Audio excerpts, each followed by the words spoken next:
May hapon guys, napot tayo customer o XRM 125. Tuklod na ni sa tag-iya padung diri sa shop kay dili na mo andar naubsan og asiti.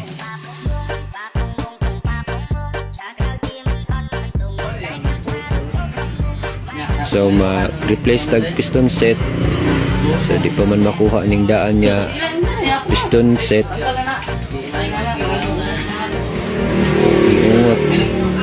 Unya gidok-dok sa itong mekaniko kay dili makuha ang piston pin.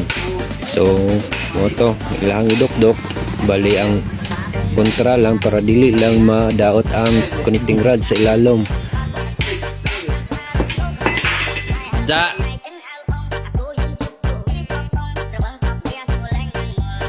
unya gipalitan replace ta nya barato raman ang Standard piston kit.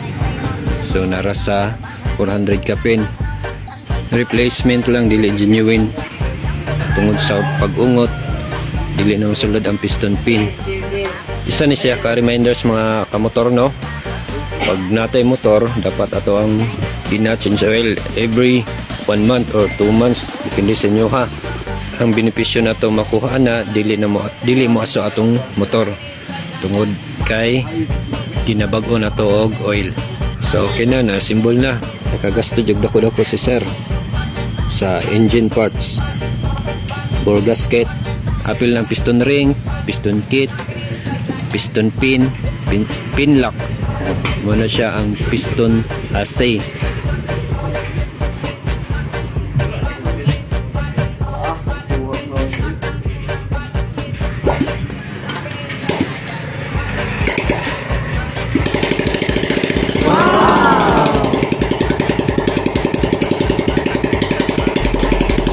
Mara to mga kamotor, and good afternoon and God bless.